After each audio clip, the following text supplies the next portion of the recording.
हैं? Hello hello, yes, कौन मांगता है? देखिए, मैं इस होटल का इस ऑफिस का मैनेजर बोल रहा हूँ, मुरली मनोहर पी, और अभी तक कुंवारा हूँ। यूं तो इनका असली नाम राम सेठी है, लेकिन लोग इन्हें प्यारे लाल के नाम से पहचानते हैं। बीते दौर में अमिताभ बच्चन के साथ इन्होंने कई सारी फिल्मों में काम किया। महान डायरेक्टर प्रकाश मेहरा के साथ कई सालों तक ये असिस्टेंट डायरेक्टर रहे। खुद भी एक फिल्म को डायरेक्ट किया, लेकिन हिंदी सिनेमा में इन्हें वो मुकाम कभी न मिल सका जिसके ये सही मायनों में असली हकदार थे।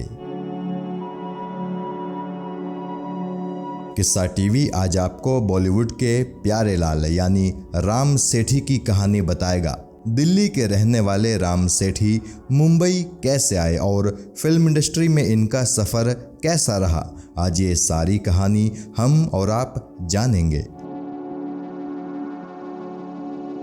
कहा जाता है कि राम सेठी का जन्म 15 नवंबर 1938 में हुआ था। हालांकि ये तारीख एकदम सही है या नहीं ये हमें नहीं पता, लेकिन इतना ज़रूर है कि इनका जन्म 1930 से 1940 के बीच के ही किसी साल में हुआ था। ये दिल्ली के रहने वाले थे। इनके शुरुआती जीवन के बारे में कोई जानकारी नहीं मिल पाई है, लेकिन इतना ज़रूर पता चला कि ये 9 भाई बहन थे, 8 भाई और 1 बहन। साल 1962 में ये पहली दफ़ा दिल्ली से मुंबई फिल्मों में अपनी किस्मत आजमाने आए थे। जिस वक्त ये दिल्ली से मुंबई आ रहे थे, तब इनके पिता ने इनसे कहा था कि वो केवल 6 महीनों तक इन्हें 150 रुपये हर महीने दे पाएंगे। उसके बाद मुंबई में इन्हें अपना खर्च खुद उठाना होगा। ये मुंबई आ गए और चूंकि उस वक्त इन्हें कोई कामयाबी मुंबई में नहीं मिल पाई, तो कुछ ही महीनों बाद ये वापस दिल्ली लौट आए। फिर 2 साल बाद यानी साल 1964 में ये एक बार फिर से मुंबई आए। इस दफ़ा इन्होंने मुंबई आते ही रवीना टंडन के पिता यानी फिल्म मेकर रवि टंडन से मुलाकात की और उनसे काम देने की गुजारिश की। रवि टंडन उस वक्त कोई फिल्म नहीं बना रहे थे, तो उन्होंने इनसे कहा कि जब भी वो कोई फिल्म बनाएंगे तो इन्हें ज़रूर अपने साथ काम पर लगाएंगे। रवि टंडन से भरोसा मिलने के बाद ये एक बार फिर से अपने शहर दिल्ली वापस लौट आए। सही मायनों में राम सेठी फिल्म इंडस्ट्री का हिस्सा बने साल 1968 में, जब ये रवि टंडन की मदद से एमएस सथ्यू से मिले और एमएस सथ्यू ने इन्हें चिल्ड्रन फिल्म सोसाइटी में एसोसिएट डायरेक्टर की हैसियत से काम पर लगवा दिया। उन दिनों चिल्ड्रन फिल्म सोसाइटी के तत्वाधान में एक इंडो रशियन फिल्म बन रही थी जिसका नाम था ब्लैक माउंटेन, और उस फिल्म को एमएस सथ्यू ही बना रहे थे। उसी फिल्म में राम सेठी एमएस सथ्यू को असिस्ट कर रहे थे। इसी दौरान इन्हें जीआर सेठी, सत्येंद्र गोयल और एस सुखदेव जैसे डॉक्यूमेंट्री डायरेक्टर्स के साथ भी काम करने का मौका मिला। क्योंकि उन दिनों ये मुंबई में नए नए ही आए थे और इनकी इतनी कमाई भी नहीं थी कि ये किराए का घर ले सकें, इसीलिए ये शबाना आज़मी के कज़िन ब्रदर और उस दौर के जाने माने कैमरामैन ईशान आर्या के साथ उनके घर पर रहा करते थे। ईशान आर्या से इनकी गहरी दोस्ती रही थी। इन्हीं दिनों में ये हिंदुस्तानी थिएटर भी खूब किया करते थे। दरअसल थिएटर ही वो जगह थी जहां पहली दफ़ा इन्होंने एक्टिंग की थी।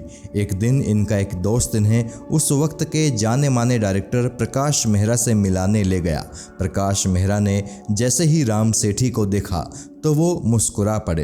दरअसल प्रकाश मेहरा ने वो कुछ नाटक देखे थे जिनमें राम सेठी ने भी काम किया था। राम सेठी की एक्टिंग प्रकाश मेहरा को पसंद भी आती थी। प्रकाश मेहरा और राम सेठी के बीच जैसे ही बातचीत शुरू हुई तो राम सेठी तपाक से बोले, मुझे आपसे फिल्म डायरेक्शन सीखना है। प्रकाश मेहरा ने भी इनकी बात मान ली और इन्हें डायरेक्शन सिखाने के लिए हामी भर दी। राम सेठी प्रकाश मेहरा के असिस्टेंट बन गए। इनकी शुरुआत क्लैपर बॉय के तौर पर हुई। प्रकाश मेहरा के कहने पर ये कभी कभार कुछ डायलॉग्स भी लिख दिया करते थे। उस दौर में ज़्यादातर लेखक उर्दू में अपने डायलॉग्स और फिल्म स्क्रिप्ट लिखा करते थे। चूँकि राम सेठी को भी उर्दू लिखनी पढ़नी आती थी तो उन्हें फिल्म लेखन में कभी कोई परेशानी नहीं हुई। राम सेठी उन एक्टर्स को भी डायलॉग बोलने की प्रैक्टिस कराया करते थे जिनका डिक्शन ख़राब होता था। उसी दौर के एक किस्से को याद करते हुए राम सेठी ने एक इंटरव्यू में बताया था कि राकेश रोशन जब नए नए आए थे तो वो बहन शब्द को बहन बोला करते थे। ये राम सेठी ही थे जिन्होंने राकेश रोशन को बहन व कई दूसरे शब्द सही से बोलने का तरीका सिखाया था। प्रकाश मेहरा के असिस्टेंट रहे राम सेठी एक्टर कैसे बने, ये किस्सा भी कोई कम रोमांचक नहीं है। दरअसल प्रकाश मेहरा जब एक कुंवारी एक कुंवारा नाम की फिल्म बना रहे थे तो उसमें किराएदार के एक छोटे से रोल के लिए उन्हें एक एक्टर की तलाश थी। उन्होंने अपने असिस्टेंट राम सेठी से वो रोल निभाने के लिए पूछा। राम सेठी तो जैसे इसी मौके की तलाश में थे, उन्होंने तुरंत प्रकाश मेहरा को हाँ बोल दिया और इस तरह राम सेठी के एक्टिंग करियर की शुरुआत हो गई।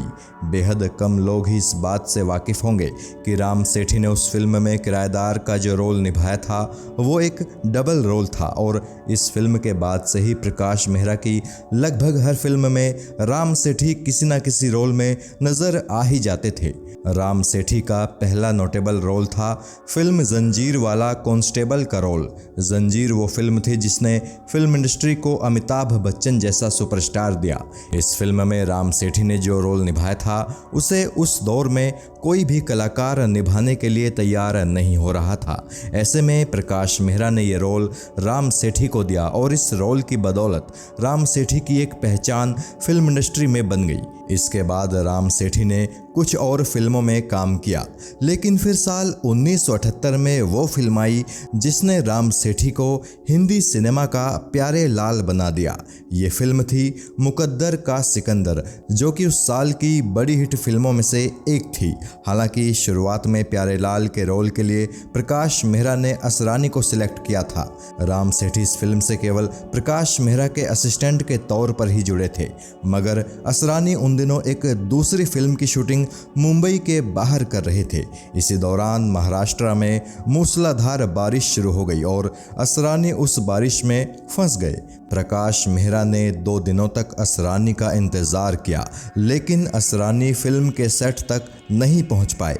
अमिताभ बच्चन, विनोद खन्ना और राखी जैसे बड़े सितारे भी अपने दूसरे प्रोजेक्ट्स में बिजी होने वाले थे।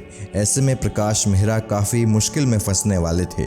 इसी बीच प्रकाश मेहरा को ख्याल आया कि क्यों ना प्यारे लाल का रोल राम सेठी से ही कराया जाए। प्रकाश मेहरा ने जब ये रोल निभाने के लिए राम सेठी से कहा तो वो काफ़ी हैरान थे। ये एक बड़ा रोल था। राम सेठी को यकीन नहीं आ रहा था कि प्रकाश मेहरा इतने बड़े रोल के लिए उनसे इतने कैजुअल तरीके से पूछेंगे। राम सेठी ने जब मुकद्दर का सिकंदर फिल्म में अपने रोल की शूटिंग शुरू की तो एक परेशानी और थी जो उनके सामने आई। वो परेशानी थी प्यारे लाल के कपड़े। दरअसल प्रकाश मेहरा ने प्यारे लाल के किरदार के लिए कपड़ों और जूतों का साइज़ असरानी के हिसाब से बनवाया था, लेकिन चूंकि अब राम सेठी प्यारे लाल का रोल कर रहे थे और कद काठी में राम सेठी असरानी से छोटे थे तो वो सारे कपड़े इन्हें बड़े आ रहे थे। राम सेठी ने जैसे तैसे जुगाड़बाजी करके उन कपड़ों को अपने साइज़ के हिसाब से किया और अपना रोल शूट किया। प्रकाश मेहरा ने जब देखा कि राम सेठी बड़ी ही सहजता से अमिताभ के साथ अपने रोल को शूट कर रहे हैं तो उन्होंने प्यारे लाल किरदार का रोल और बड़ा कर दिया। इस तरह मुकद्दर का सिकंदर फिल्म का प्यारे लाल का किरदार राम सेठी के एक्टिंग करियर का पहला फुल फ्लेज्ड किरदार था और इसी रोल के लिए राम सेठी को इनके करियर का पहला और इकलौता फिल्म फेयर अवार्ड मिला था। ये अवार्ड था Filmfare best actor in a comic role. चूंकि मुकद्दर का सिकंदर फिल्म काफ़ी बड़ी थी और इस फिल्म के क्रेडिट्स में किसी भी कलाकार का नाम नहीं दिया गया था, तो राम सेठी की पहचान उनके किरदार प्यारे लाल की ही बन गई। ये जहां भी जाते लोग इन्हें प्यारे लाल कहकर ही पुकारते थे।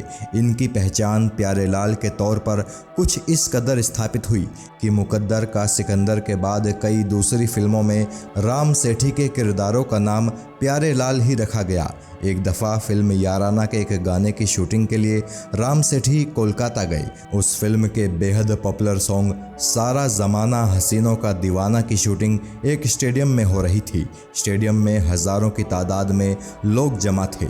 जैसे ही राम सेठी अपने सीन की शूटिंग के लिए स्टेडियम में घुसे, लोग उन्हें देखकर ज़ोर ज़ोर से चिल्लाने लगे, ओ प्यारे लाल, अरे ओ प्यारे लाल। राम सेठी हैरान थे। उन्हें पहली दफ़ा पब्लिक की तरफ से वैसा रेस्पॉन्स मिल रहा था जो किसी बड़े स्टार को मिलता है। वो नर्वस होने लगे, लेकिन तभी अमिताभ बच्चन उनके पास आए और बोले, एकदम शांत रहो, लोग तुम्हें बहुत प्यार दे रहे हैं। अगर जज्बात में बहकर तुमने कुछ गलत कर दिया तो लोग भड़क सकते हैं।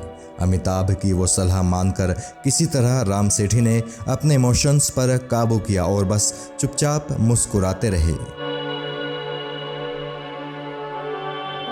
मुकद्दर का सिकंदर के बाद राम सेठी के पास फिल्मों के ढेरों ऑफर्स आने लगे। जहां एक तरफ राम सेठी अच्छे रोल्स छोड़ना नहीं चाह रहे थे, तो वहीं दूसरी तरफ वो खुद को प्रकाश मेहरा से भी दूर नहीं करना चाहते थे। प्रकाश मेहरा के साथ उनकी नज़दीकियां बनी रहें, इसीलिए वो 3 शिफ्टों में काम करने लगे। सुबह और शाम के समय राम सेठी दूसरी फिल्मों में काम करते थे और दोपहर के वक्त वो प्रकाश मेहरा को असिस्ट करने उनके पास पहुंच जाते थे। प्रकाश मेहरा की कई फिल्मों के स्क्रीन प्ले राइटिंग में भी राम सेठी ने अपना योगदान दिया था। प्रकाश मेहरा भी बहुत हद तक राम सेठी पर निर्भर रहने लगे थे। किसी सीन से जुड़ी कोई बात अगर रात के 2-2:30 बजे भी प्रकाश मेहरा के दिमाग में आती थी, तो वो उसी वक्त राम सेठी को कॉल करते थे और कहते थे कि ये बातें किसी डायरी में लिख लें। अपना खाली समय भी प्रकाश मेहरा राम सेठी के साथ ही गुजारना पसंद करते थे। एक वक्त वो भी आया था जब राम सेठी को लगने लगा कि उन्हें केवल कॉमिक ही नहीं, कुछ सीरियस किरदार भी निभाने चाहिए। राम सेठी जब भी ये बात प्रकाश मेहरा को बताते थे, तो प्रकाश मेहरा इनसे कहते थे, महमूद साहब को देखा है, वो सिर्फ कॉमेडी करते हैं और कितने बड़े स्टार हैं, तुम भी कॉमेडी पर ही फोकस करो। राम सेठी को अपने गुरु प्रकाश मेहरा की ये बात समझ में आ गई और इन्होंने कॉमेडी रोल करना जारी रखा। हालांकि साल 1996 में दूरदर्शन पर आई एक टेलीविज़न सीरीज़ में राम सेठी ने एक सीरियस रोल ज़रूर किया था, लेकिन उसमें इन्हें किसी ने भी नोटिस नहीं किया। चूंकि राम सेठी प्रकाश मेहरा के असिस्टेंट थे, तो इनकी ये ख्वाहिश थी कि एक दिन ये खुद भी कोई फिल्म डायरेक्ट करें। इनकी ये ख्वाहिश पूरी हुई साल 1983 में। इस साल आई फिल्म घुंघरू को इन्होंने ही डायरेक्ट किया था। इस फिल्म में शशि कपूर, स्मिता पाटिल और सुरेश ओबेरॉय जैसे दिग्गज कलाकार थे। पहले इस फिल्म में काम करने के लिए राम सेठी ने अमिताभ बच्चन से बात की थी। उन्होंने फिल्म में काम करने की सहमति भी दे दी थी। अमिताभ ने इनसे कहा था कि वो कुली की शूटिंग के लिए बेंगलोर जा रहे हैं। वहां से लौटने के बाद वो इनकी फिल्म में काम ज़रूर करेंगे। राम सेठी बेहद खुश थे। फिल्म इंडस्ट्री में एक अदने से कॉमेडियन की फिल्म में अमिताभ बच्चन जैसा बड़ा सितारा काम करने वाला था और ये वाकई में एक बहुत बड़ी बात थी। लेकिन राम सेठी की ये खुशी उस वक्त काफूर हो गई जब कुली फिल्म की शूटिंग के दौरान अमिताभ बच्चन बुरी तरह से घायल हो गए। जाहिर था कि अब अमिताभ उनकी फिल्म में काम नहीं करने वाले थे। उन्हें अमिताभ का ऑप्शन तलाशना था। राम सेठी खुद को काफ़ी फंसा हुआ महसूस कर रहे थे। तब प्रकाश मेहरा उनकी मदद के लिए आगे आए और जो रोल पहले अमिताभ निभाने वाले थे, उस रोल के लिए सुरेश ओबेरॉय को लिया गया। सुरेश ओबेरॉय ने भी फिल्म में बढ़िया काम किया था और ये फिल्म ठीक ठाक चली थी। पहली फिल्म की सफलता के बाद राम सेठी एक और फिल्म डायरेक्ट करने की तैयारी कर ही रहे थे कि तभी इनके गुरु प्रकाश मेहरा ने इनसे कहा कि पहले उनकी एक फिल्म में काम कर लें, उसके बाद इनकी फिल्म पर काम शुरू किया जाएगा। प्रकाश मेहरा की बात इन्होंने मान ली और अपनी फिल्म छोड़कर ये प्रकाश मेहरा को असिस्ट करने पहुंच गए। प्रकाश मेहरा की फिल्म इतनी लंबी खिंची कि इनकी फिल्म के बारे में प्रकाश मेहरा भूल ही गए। आखिरकार इन्होंने भी उस फिल्म को छोड़ दिया। 90 के दशक की शुरुआत में एक बार फिर इन्होंने डायरेक्शन में वापसी की कोशिश की। ये 3 फिल्में डायरेक्ट भी करने वाले थे, लेकिन इसी दौरान साल 1993 में मुंबई में दंगे शुरू हो गए और एक बार फिर से फिल्म डायरेक्शन का इनका ख्वाब चकनाचूर हो गया। जिस तरह साल 1993 में मुंबई का बुरा वक्त शुरू हुआ था, उसी तरह राम सेठी का बुरा वक्त भी शुरू हो गया। मुंबई दंगों के बाद राम सेठी को काम मिलना बंद हो गया। तब तक इनकी उम्र 53 साल हो चुकी थी और परिवार चलाने के लिए इनके पास पैसे की कमी पड़ने लगी थी। राम सेठी कहते हैं कि वो वक्त भी इन्होंने देखा जब इनके पास खाने के लिए भी पैसे नहीं थे और ये लगभग फुटपाथ पर आने वाले थे। हालांकि प्रकाश मेहरा इनकी थोड़ी बहुत मदद ज़रूर कर दिया करते थे। लगभग 1 साल तक चले संघर्ष के उस बेहद कड़े दौर के बाद एक बार फिर से इन्होंने टीवी के ज़रिए अपनी एक्टिंग की दूसरी पारी शुरू की। उन दिनों इन्हें एक दिन के 2000 रुपये मिलते थे। परिवार को 2 वक्त की रोटी खिलाने के लिए तब ये एक बहुत बड़ी रकम थी। राम सेठी ने लगातार 4 साल तक अपनी दूसरी पारी छोटे पर्दे पर ही खेली। साल 1996 में इन्होंने अपना एक प्रोडक्शन हाउस शुरू करने की कोशिश भी की थी, लेकिन तभी इनके कुछ दोस्त अपना प्रोडक्शन हाउस शुरू करने के लिए इनके पास आए और ये उनकी मदद करने में बिजी हो गए। इन्होंने अपने डायरेक्शन में कुछ टीवी शोज़ भी बनाए थे। वो शोज़ ये दूरदर्शन पर टेलीकास्ट कराना चाहते थे। उन शोज़ का फाइनेंसर एक अमेरिकन था, लेकिन दूरदर्शन के कुछ लोगों ने इनके बनाए टीवी शोज़ को प्रसारित करने के बदले इनसे रिश्वत की मांग कर दी। इनके अमेरिकन फाइनेंसर ने रिश्वत देने से साफ इनकार कर दिया और इस तरह इनके बनाए वो टीवी शोज़ कभी ऑन एयर नहीं हो पाए।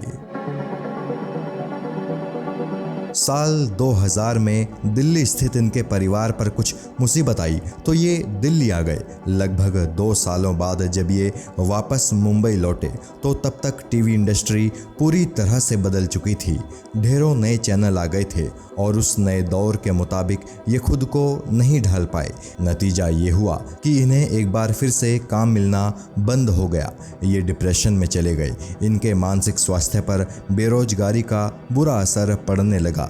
इनके दोस्त अगर इनसे मिलने आते तो ये उनके नाम भूल जाया करते थे। इस दौरान एक बार फिर से प्रकाश मेहरा ने इनकी कुछ फाइनेंशियल हेल्प की थी। एक बार फिर से गरीबी इतनी ज़्यादा आ गई कि मेहनत की कमाई से इन्होंने जो थोड़ी बहुत ज़मीन खरीदी थी वो इन्हें बेचनी पड़ गई। लेकिन जैसे तैसे इन्हें कुछ टीवी शोज़ में फिर से काम मिला तो इनकी बेपटरी ज़िंदगी एक बार फिर से पटरी पर लौटी। इस वक्त तक इनके बेटे इन्हीं पर पूरी तरह से निर्भर थे। हालांकि आज इनके दोनों बेटों की शादी हो चुकी है। इनका बड़ा बेटा एक IT फर्म में नौकरी करता है और इनके साथ मुंबई में ही रहता है, जबकि इनका छोटा बेटा ऑस्ट्रेलिया में नौकरी करता है और अपने परिवार के साथ वहीं पर रहता है।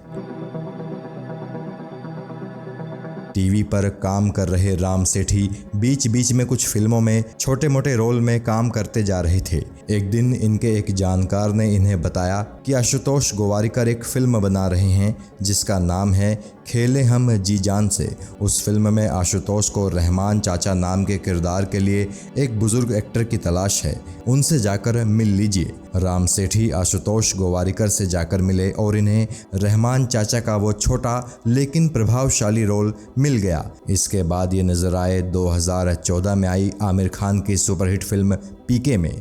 पीके में ये अनुष्का शर्मा और सुशांत सिंह राजपूत के साथ एक सीन में दिखे थे।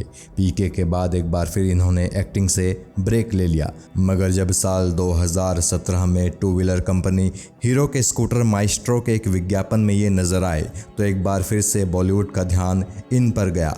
बकौल राम सेठी इनके पास कई लोगों के फ़ोन आए और उन लोगों ने इन्हें बधाई दी। अपने गुरु प्रकाश मेहरा के बारे में बात करते हुए एक इंटरव्यू में राम राम सेठी ने बताया था कि प्रकाश मेहरा जब बूढ़े हुए तो उनके बच्चों ने उनके साथ अच्छा सलूक नहीं किया। प्रकाश मेहरा के बच्चों को उनके आइडियाज़ बकवास लगने लगे। उनके बच्चे उन्हें रिटायर्ड कहने लगे। एक दिन जब प्रकाश मेहरा की वाइफ फिसल कर गिर गई और कुछ दिनों तक कोमा में रहने के बाद जब उनकी मौत हो गई तो ये झटका प्रकाश मेहरा बर्दाश्त नहीं कर सके। पत्नी की मौत के बाद वो बीमार रहने लगे। उनके बेटों ने उनका ऑफिस और उनका सुमित थिएटर बेच दिया। इस दौरान राम सेठी दिल्ली में थे और लगभग 1.5 साल बाद जब राम सेठी दिल्ली से मुंबई वापस लौटे और प्रकाश मेहरा से जाकर मिले तो प्रकाश मेहरा ने राम सेठी को गले से लगा लिया और रोने लगे। प्रकाश मेहरा खुद को बेहद अकेला महसूस कर रहे थे। जिंदगी के आखिरी दिनों में प्रकाश मेहरा को भयंकर लंग इन्फेक्शन हो गया था और आखिरकार 2009 में राम सेठी के गुरु प्रकाश मेहरा ये दुनिया छोड़कर चले गए। गुरु की मौत से राम सेठी काफ़ी दुखी हुए थे। प्रकाश मेहरा के जाने के बाद राम सेठी की दिलचस्पी भी एक्टिंग में ख़त्म होने लगी थी। हालांकि बाद में पैसे की ज़रूरत ने उन्हें एक बार फिर से एक्टिंग की दुनिया में ला खड़ा किया। राम सेठी की उम्र अब 82 साल हो चुकी है। उम्र के इस पड़ाव पर अब उन्होंने एक्टिंग से पूरी तरह से खुद को दूर कर लिया है। इन दिनों वो अपने परिवार के साथ मुंबई में रहते हैं। किस्सा टीवी राम सेठी की अच्छी सेहत के लिए ईश्वर से प्रार्थना करता है। इतने लंबे फिल्मी करियर में राम सेठी ने फिल्म इंडस्ट्री में जो अपना योगदान दिया है उसके लिए शायद कोई और तो उन्हें याद नहीं करता होगा, लेकिन किस्सा टीवी उन्हें याद भी करता है और उनका एहसानमंद भी है। राम सेठी को किस्सा टीवी की तरफ से बिग सैल्यूट। जय हिंद। ये है अपने पांडुरंग बाबू, बड़े रंगीले आदमी हैं। लोग भगवान के दर्शन के लिए रोज सुबह मंदिर जाते हैं, ये कॉलेज की लड़कियों के दर्शन के लिए बस स्टॉप पे जाते हैं। लेकिन